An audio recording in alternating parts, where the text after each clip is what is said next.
Hey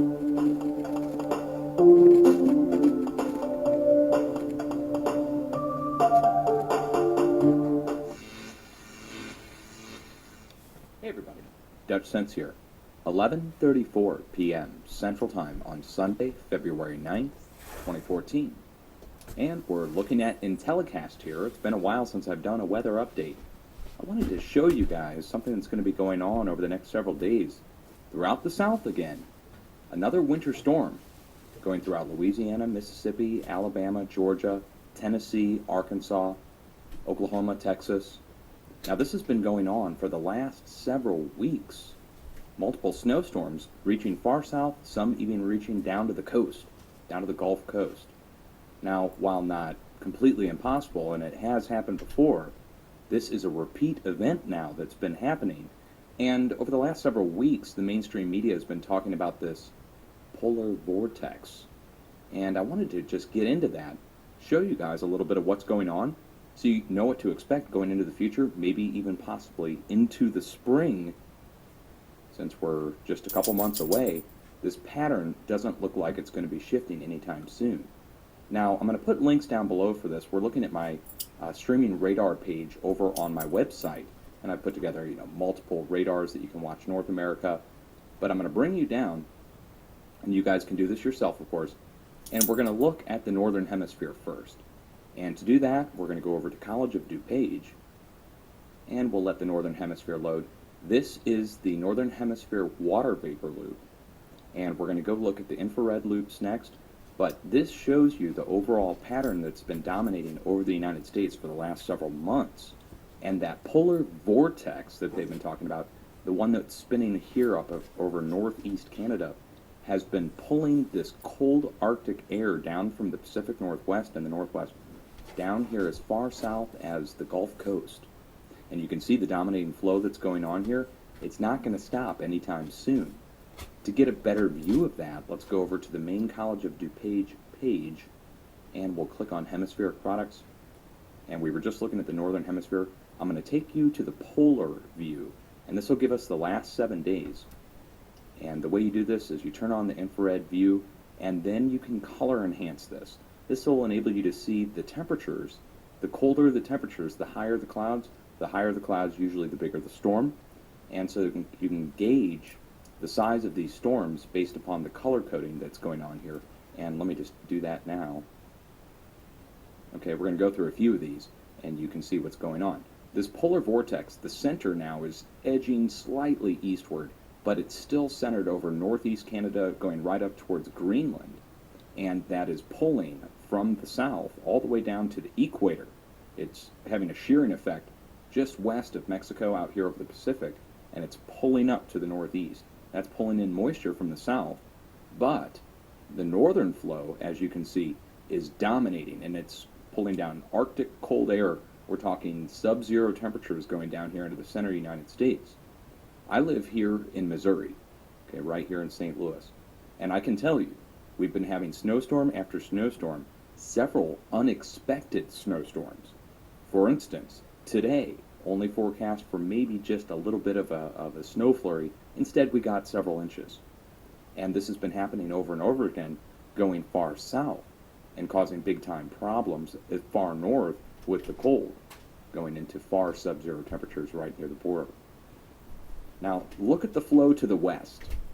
Here's Alaska, southwest of Alaska. This flow here, this to me looks like a new polar vortex kicking up, and it is going to make its way east-southeast, just like the previous massive low. You couldn't even call this a low. You should call this a polar vortex, because a low pressure system, this is multiple low pressure systems rotating around this Arctic vortex. Now normally you would expect the Arctic vortex to be up here over the North Pole where it's blacked out, and this is due to the satellite imagery. This is not a conspiracy. They do block that out because of the overlay mosaic that we're looking at here from above. And when you see this, let me go ahead and turn on a different color view now.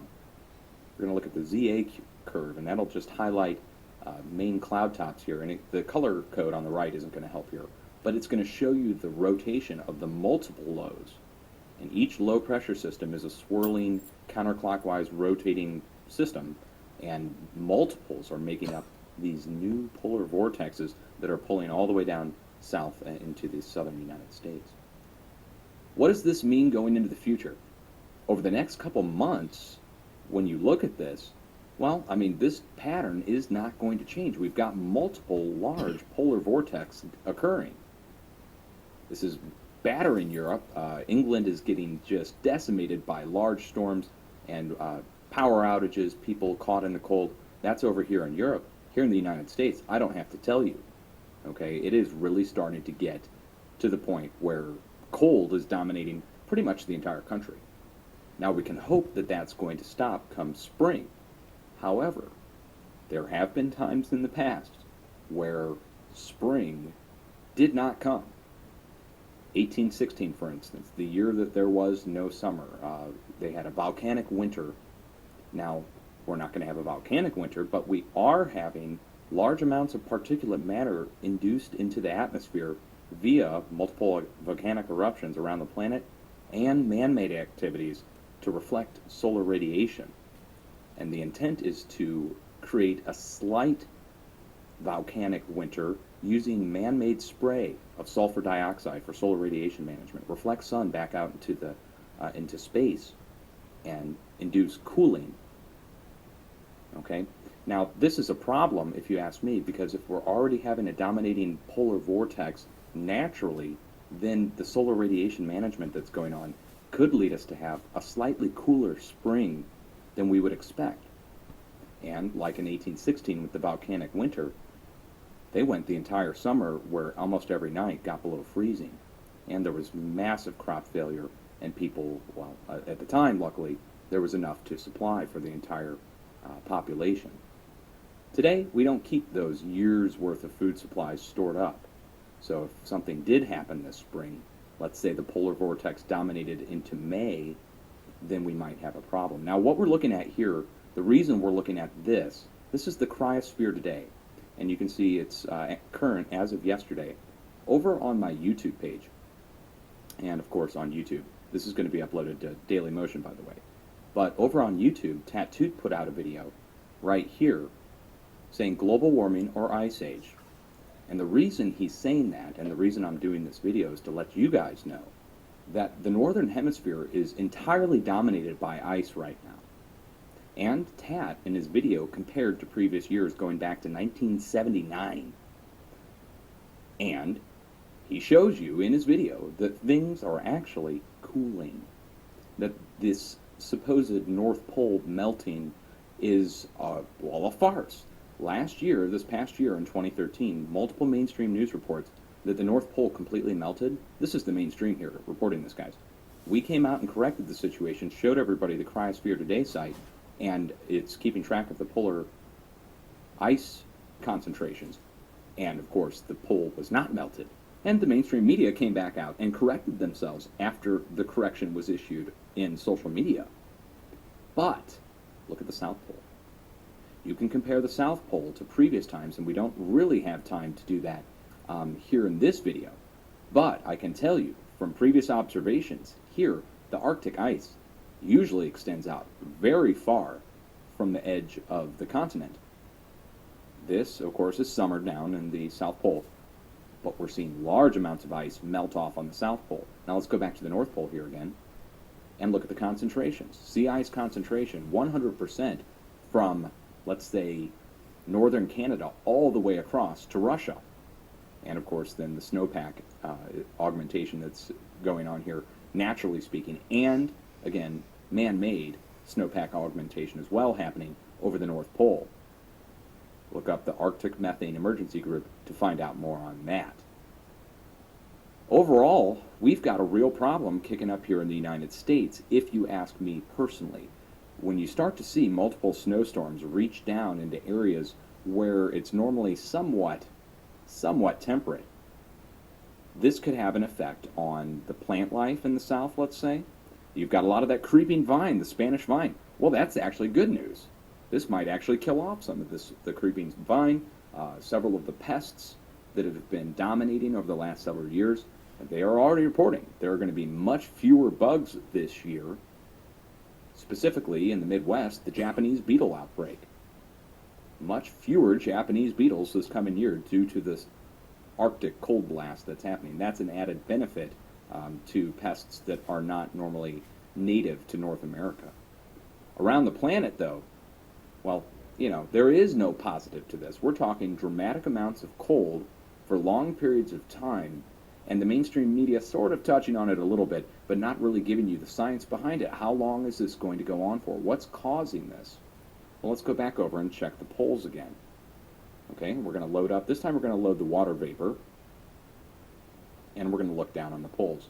And this will give you a great idea of the multiple vortexes that are occurring here. We have at least 2, possibly 4 if you count over here over Siberia. But I'm counting 1 here off the west coast, 1 here off the east coast. We also looks like we have 1 just north of India and another 1 over Siberia. Normally you would see this all rotating up here to the north. It's pulling far to the south this year. Let's hope that it backs off. If it doesn't, we've got problems come spring. I'm not going to count my chickens before they hatch on that. We have to watch this over the next several months and see what happens. If we start getting into April and we still see the polar vortex kicking in, bringing in cold Arctic northerly air down to the southern United States, that will be a point where food supplies, stock, that kind of thing is going to have to be considered. We're not there yet, but we're getting there. It's February 9th. We've only got 2, possibly 3 months for this pattern to break. So let's hope that occurs. If not, we'll be addressing that down the road. Much love, folks. I'll put links down below for all this, of course. Multiple weather monitoring links. You saw my radar page. We also have a page of just straight links, and this goes all around the world. USA, international, and every country has their own meteorological agency. You can check these to see temperatures and, of course, see radar and satellite feeds from other countries. U.S. has the best, of course. We put a lot of money into it. Several other countries are trying to do their best, but they have much less. Okay? Cheers.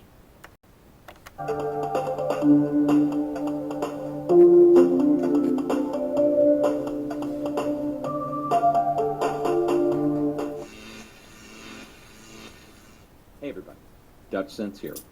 11:09 p.m. Central Time on Monday, February 10th, 2014. And what do you know? Global warming is not occurring. And this article here is the first of many that's going to be coming out in the near-term future explaining to the population that the planet is actually cooling. Now, the chances that this story would appear at this time are highly suspect.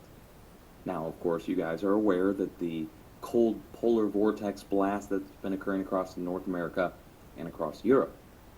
Now, I'm just going to read the first couple paragraphs here to you. You guys can go ahead and read the whole article. But what they're saying in this article is that the globe is cooling, and it's not warming like they said it was going to, and they're blaming now cold winds off the Pacific. So let me just go ahead and read this to you, okay? This is London and Reuters. Stronger winds which have cooled the surface of the Pacific Ocean could explain what is likely to be a temporary slowdown in the pace of global warming this century, researchers said. Last year, scientists on the Intergovernmental Panel on Climate Change, the IPCC, said the pace of the temperature rise at the Earth's surface has slowed over the past 15 years, even though greenhouse gas emissions, widely blamed for causing climate change, have risen steadily. Past research has linked the slowdown in the pace of the warming to factors such as a buildup of sun-dimming air pollution in the atmosphere or a decline in the sun's output. Others suggest the deep oceans may be absorbing more heat.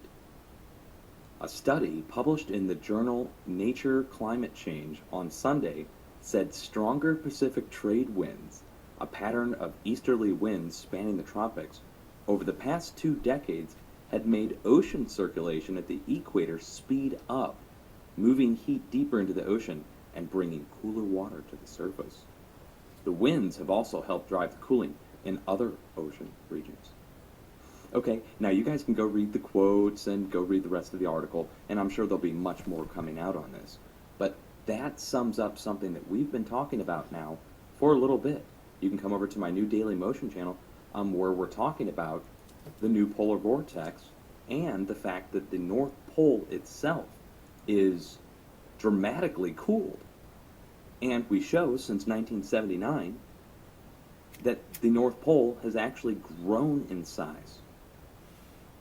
That the mainstream media has been lying to us. And I'm not joking. Let me go ahead and show you the video.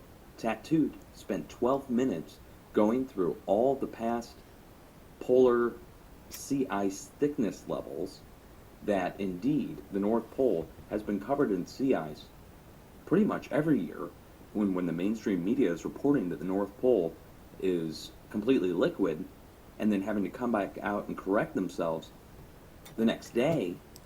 This has happened multiple times now, folks. Okay? And I'm going to put some links down below. You guys can come over and check the sea ice thickness yourself. Check the snowpack concentrations yourself. And we'll just scroll down and I'll show you today's current feed. And I showed this in yesterday's video as well. This is the cryosphere today. Current as of yesterday, 2/9.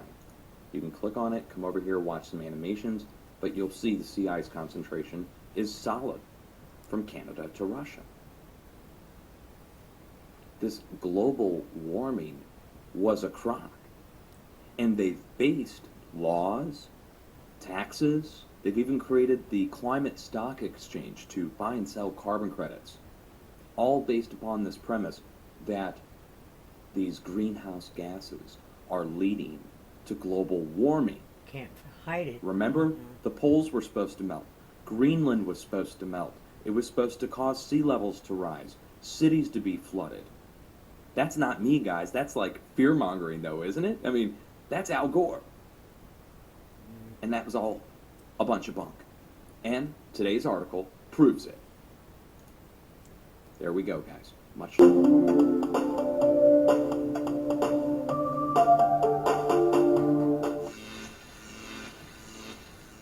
Hey everybody, DUTCHSINSE here. 9:32 p.m. Central Time on Saturday, February 8, 2014. And we're looking at Earthquake 3D, which is a USGS feed of the most recent earthquakes plotted on a globe. You can see a 4.4 magnitude earthquake struck in central Oklahoma. And for those of you who've been following my videos for the last 3 years, you know I've been covering the earthquake activity in Arkansas, Oklahoma, southern Colorado, North Texas. This region here has been experiencing a large amount of movement over the last several years. And that's due to man-made pumping operations, frac wells, injection wells. Now to prove that, let's just go ahead and get the coordinates on this from the USGS. And this is a very simple process to do. If you guys are curious about what resides at the earthquake epicenters, all you do, pull the coordinates, go to Google Earth, and put them in. Now I just did this just to verify what was already there. I'm already confident to report to you that this is definitely some kind of man-made earthquake. So here we go. Here is the 4.4 that occurred today, and we're just going to back this out ever so slightly. And you will see just to the west, I've marked the nearest frac well. Here we go. Okay, and here's our tanks. It looks like they even have some piping laid out, maybe to do another frac operation. The imagery on here is October 5th of 2013, so it's relatively new. Now let me back this out and just show you guys other examples. All right, so here's a great example. All right, we have a 2.7 magnitude earthquake that happened on April 23rd, 2013, and you can just zoom in on any one of these. I mean, we've marked so many, but you can see the storage tanks, the pump that's doing the injection, and most likely what they're doing is injecting water down into the ground, wastewater, or water filled with chemicals, to extract the natural gas from the shale. And to explain this to you, let me just go ahead and show you Earthquake 3D. If you followed my videos for the last several years, or if you're a new viewer, you may know that the craton, the plate of North America, extends from up here in the Pacific Northwest, the edge of the plate in Idaho, all the way down through Texas, across Colorado, through Texas, and then back up to the northeast coast, up here to the split in Canada. Now let me show you the earthquakes over the last 7 days in the United States. Okay? You can trace a line across most of these earthquakes right down the edge of the craton from Yellowstone, where the 2.7 here this past week, down to Texas, 2.6, and then the swarm of earthquakes occurring in Oklahoma. Okay, you can see all these. We have one earthquake out here in the middle of the craton in South Dakota. Again, these are pumping operations. There's a huge oil and natural gas operation happening in North Dakota and South Dakota. Billions of cubic feet of natural gas being pumped out. And here at the center, of course, is an area we need to watch, because if the area is being displaced, we're going to see further movement earthquake-wise. Now, to explain that, we have to back this out just a little bit.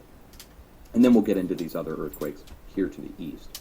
But to explain the excessive activity along the edge of the craton, I have to show you the activity to the west.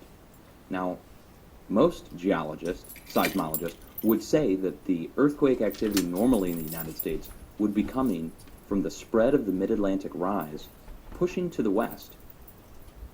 Normally, we're taught subduction process takes care of the Pacific plate, and that there is no spillover, quote unquote, that occurs from the west. But, let me just take these down over the last several days. Watch the progression. You see where the pressure is occurring from. It's occurring from the west, spilling across to the east. And that leads us to the east. On the eastern edge of the North American craton, after we see activity at Yellowstone, after we see activity in the Midwest, we see follow-up activity to the east, to the northeast, the spillover that's occurring, the pressure that's building, that's transferring along the edge, the rigid edge of the North American plate, just so happens to be the same edge that they are fracking, literally injecting water deep down into the ground to extract natural gas from the shale deposits that are on the edge of the craton. This 2.6 here in Missouri, just south of where I live here in St. Louis, this was in Potosi, many reports of this being a possible frost quake. Now, you may not know what a frost quake is. This summed up, a frost quake is an earthquake that occurs after a dramatic cooling that happens in the upper layers of the Earth's crust going up to the surface. Usually happens after long periods of cold, usually has something to do with the groundwater and the freezing of the water table. And I urge you guys to look into frost quakes. That is something that is being reported for this 2.6 here. But the 2.8 up here to the northeast, just across the border in Canada. Go look it up. There's nothing there. There's no frac well. There's nothing. This is the edge of the North American craton being displaced. Now, also, ironically, in Maryland, in the northeast, over the last several days, several strange booms have been reported, rumbles. And we've seen that over and over again over the last couple of years happen in the northeast after we see the large-scale movement in the Midwest. You'll remember, 2011 and 2012, multiple 5.0 earthquakes happening in Arkansas, Oklahoma, and Colorado. Borderline 5, a couple of them 4.9. Anyways, causing damage to the people's houses. And that was then followed by earthquake movement to the east. After the multiple 5.0s here, we saw 5.9 strike in Virginia, right in here, and it caused damage in the capital. And of course, everybody remembers that from last year, the East Coast shaking. Why is it all occurring? Excessive movement in the Pacific to the west. Let me go ahead and show you the 5.0 earthquakes in greater right now. And this should really show you the cluster points. Okay, you can see from Japan going south through Sumatra, we have multiple 5.0 and 6.0 earthquakes occurring in Indonesia here. And the depth, now you can see how high these are off the planet. The higher they are, the deeper they are. So you can see there's been a couple deeper earthquakes and several shallow, larger earthquakes. Multiple 6.0 earthquakes over the last week, you can see. And you can see which way they stretch. They are stretching around the Pacific plate and having a spillover effect across the west as well. It's not just happening in the United States. You can connect the dots. You really can. And this takes you through areas where we've had previous 7.0 and 8.0 earthquake activity over the last several years. Remember Turkey, just last year, huge, right? That's a cluster point that's going again. And we're looking across the entire Mideast. Pretty large-scale movement, if you ask me, over the last 7 days. And then, of course, the 6.2 that hit here in Greece, which kind of caught Europe off guard. since they haven't seen any large-scale movement in almost a year. Now, down here to the south, the lone 6.0 along the Mid-Atlantic Ridge, the South Mid-Atlantic, at the Scotia Sea in the South Sandwich Islands off the east coast of South America. I would say we need to watch the Mid-Atlantic Ridge again for that movement to follow up. Now, I haven't even touched on the 4.0s that happened here to the south in Cuba, just south of Key West, Florida. 4.3 magnitude earthquake shook the entire region, and shake reports were felt in southern Florida. That is a sign, again, that the whole area is being displaced from the west. Let's just take this down one more notch, and you can see it's spilling over from the west, and it's also spilling down to the south. And most geologists and seismologists, again, say the spillover does not occur. They say that earthquakes that happen are not related. And I challenged that last year when we saw the 7.0s strike here at Vanuatu, and at the same time we saw 7.0 strike directly across over here in South America and Colombia on the same day, that those two are related, and that they need to readjust their thinking about what it takes for an earthquake to be developed off another earthquake. And you can see the depth again on these. The further east you go, this here is a volcano, a series of volcanoes, and we saw multiple 7 and 8.0 earthquakes at a deep level. So, you know, you'd say somewhere in the 100-mile range, let's say, depth, and that was associated with volcanism over the last several years at that volcano at Vanuatu, I can never pronounce it right. And as you go west, you can see the 6.0s that have occurred and the subsequent 5s and 4s that signify areas to watch. So overall, what do you watch? You watch the areas that are cluster points, areas where it looks like it's already getting out of hand. And that's the area to watch for further movement in the near term. So we're talking 2 weeks. Let's say 2 weeks we need to watch for the West Pacific to show a possible large-scale earthquake anywhere from Japan, south through Sumatra, east through Vanuatu. And going west, we have cluster spots. So we don't have to watch the entire region, but we need to watch the areas that are already swarming. In the United States, it's a slightly different story. We need to watch for further 4 and 5.0. I can never pronounce it right. And as you go west, you can see the 6.0s that have occurred and the subsequent 5s and 4s that signify areas to watch. So overall, what do you watch? You watch the areas that are cluster points, areas where it looks like it's already getting out of hand. And that's the area to watch for further movement in the near term. So we're talking 2 weeks. Let's say 2 weeks we need to watch for the West Pacific to show a possible large-scale earthquake anywhere from Japan, south through Sumatra, east through Vanuatu. And going west, we have cluster spots. So we don't have to watch the entire region, but we need to watch the areas that are already swarming. In the United States, it's a slightly different story. We need to watch for further 4 and 5.0 earthquake activity in the fracking operations, so that would be southern Colorado, Arkansas, and possibly even reaching up here to the northwest towards Yellowstone at a more natural earthquake at Yellowstone supervolcano. It's a real mouthful, guys. If you got an earthquake plan ready, be prepared just in case. If you don't have an earthquake plan and you say, I don't live in a seismically prone area, we might have one every now and then, but it's not a big deal, you may want to consider developing a plan that overlaps. So maybe have your severe weather plan, if you have one, overlap with your earthquake plan. Have the same kind of supplies ready to go. Have an extra set of keys ready to go in a bug-out bag by the door, in case you need to grab it on the way out. You never know. Try fumbling for your keys while things are falling around you. And if you've never seen an earthquake, you need to go watch the earthquake footage, which I'll link down below. I'll put a link down below for this. You can go watch what happens in an earthquake, how quick it happens, how your refrigerator is knocked across the room in a matter of a few seconds, how your cabinets are all open and the glasses are all over the floor.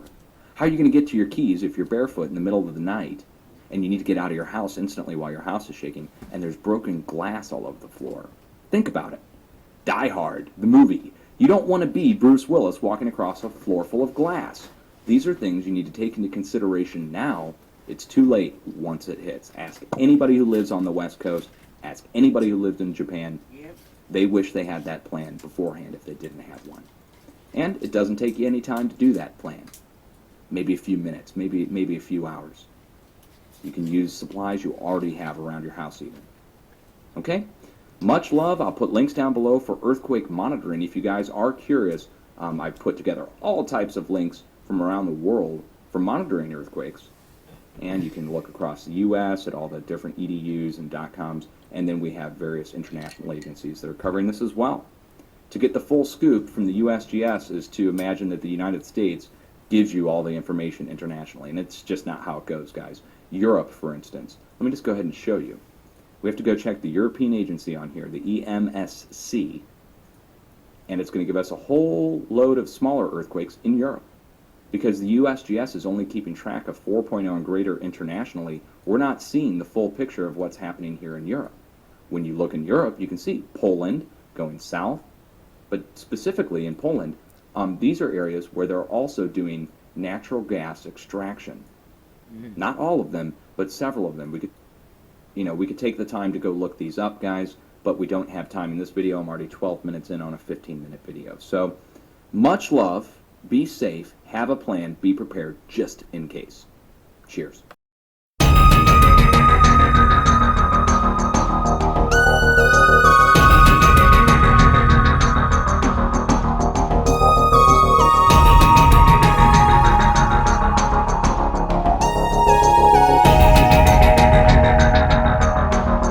Live, this is One for the Record. I'm Diana, and today is February 10th, 2014. Here are your news updates for today.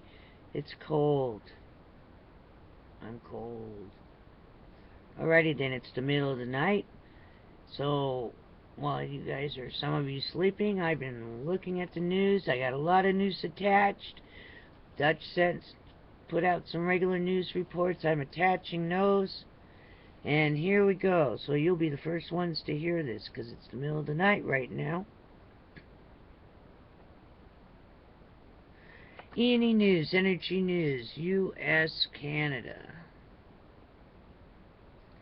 Science today. Science Mag. Radioactive substances that wash up on beaches can enter water supply.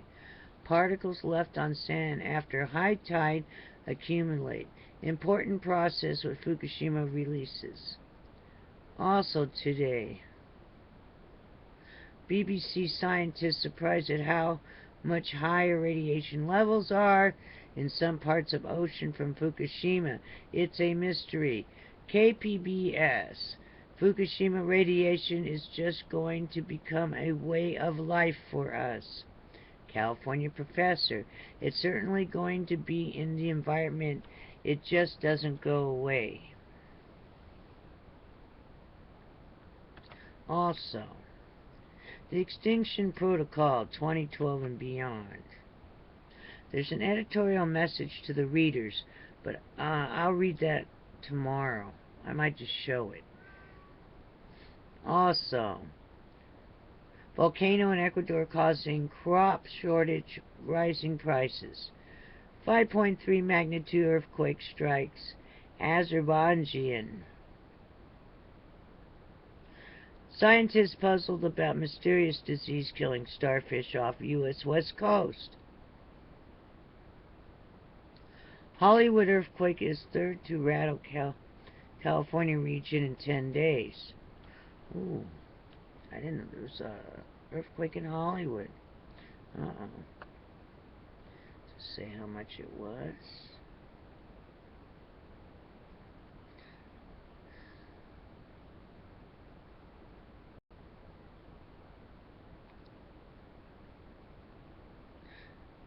.3 earthquake. Okay. Oh well. That's not real big unless you're in a bad building. Alrighty then. E&E News, Energy News, Fukushima, Japan. Okay, this is coming from the 11th, the future. Japan TV. And now concerns are growing. A new source of leakage at Fukushima. The situation could become even more serious. Groundwater expert. I doubt even experts could have imagined this. Today. Fukushima radiation data is wildly wrong. Finds finds groundwater close to ocean nearly 170,000 times legal limit for strontium 90, fearing similar underestimates many more results yet to be revealed. Also today, government experts warn about massive corium melting deeper than Japan, TEPCO claim. I'll say it again. Government experts warn about massive corium melting deeper than Japan, TEPCO claim. Fukushima cores could be eroded more extensively than announced. Very significant differences. Wow, they're saying the corium will go under the island of Japan? I don't understand that. Alrighty then. It's one day down. 4 to go before the weekend. Whoop, I can't see it. 4 to go. There it is. Before the weekend. Stay tuned, stay warm, be prepared for anything, and I'll see you again on the flip side. Alrighty then. Oh! One other thing. You know what I was starting to worry about? I had a weird, wild thought. If they keep spraying stuff in our atmosphere, the chemtrails, is that going to change our PSI? I want you to think about that question. If you're going to keep spraying the chemtrails in the sky, putting aluminum, barium, whatever else you're putting up there, is that going to change our air pressure? Couldn't it? Wow, that's a thought. The PSI might change. Meaning then we can't even breathe the air at all. None of you. None of you. Alright? Elite and all. Think about it. Alrighty then. Be prepared for anything. Stay tuned. I'm attaching more videos. Alright. Take care. And be safe.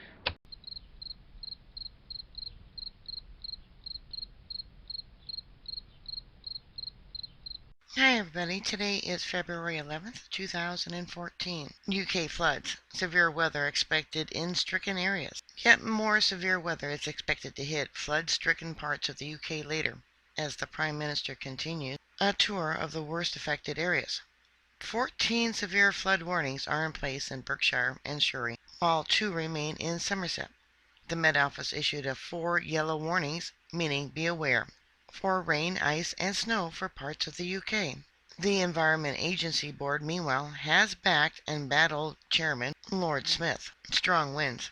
BBC weather forecaster Laura Gilchrist said Tuesday would be a kitchen sink day of weather with a bit of everything expected. The Met Office has severe weather warning in place for rain across parts of South Wales and southwest England, cautioning that with ongoing flooding in some places, any further rain will only add to the problems. There are also 2 warnings of snow for Tuesday, covering Scotland, Northern England, and Northern Ireland, and a warning of ice for Northern Ireland. And there is stronger amber warning, meaning be prepared for wind for Wednesday and possible gusts of 80 miles an hour or more in exposed areas of the southwest. Laura Gilchrist said deep areas of low pressure on Wednesday could bring potentially the strongest wind so far this winter. Major incident. The warning comes after Monday saw further homes flooded and properties along the River Thames evacuated, with warnings that thousands were more at risk. Residents of one Berkshire village said the scenes were from a horror movie. We have been deeply concerned about the recent campaign of criticism, particularly around the handling of flooding in Somerset. Environment Agency Board. On Monday night, Surrey police, who have declared a major incident, said more than 150 people have been rescued from flooded homes in the previous 24 hours. The Environment Agency has faced criticism that it has not done enough to help those affected. Repeated calls for dredging, a process which removes silt from river channels so the water can flow through, were made to government departments by farmers and others in the badly hit Somerset levels areas at least 6 months ago, but funding was declined. Meanwhile, as the Prime Minister continues his tour of the Southwest after staying there overnight, Environment Agency board members have written to employees in a show of support. The letters tell them that they have been consistently impressed by the professionalism, commitment, and resilience of staff, managers, and directors, and never more so than in the last 2 months. So, we've been deeply concerned about the recent campaign of criticism, particularly around the handling of flooding in Somerset, it continues. We think this criticism is ill-informed and unfair, and we particularly deplore the personal nature of some of it. The letter said the board members fully supported their chairman, Extreme Forces. He comes after the Prime Minister as well as the Chancellor. And stand-in Flood Minister Eric Pickles all declined to offer support to the agency's chairman, Lord Smith, on Monday. Lord Smith, speaking to BBC Two's Nighttime on Monday night, said extreme natural forces have been having a go at us, and we need to find the best possible way of defending ourselves against them. We've all made mistakes. Everyone has made mistakes. He blamed the Treasury spending rules, which he says meant the agency was not allowed to spend any more money on dredging the flood-hit Somerset levels. The Treasury has declined to comment. The Environmental Agency has issued about 350 less serious flood warnings and alerts, mostly in southern England and the Midlands. Well, we send all our prayers to those that are affected. All right, bookmark my site. I'll keep you up to date. Please stay safe, and I'll talk to you later. God bless you. Bye.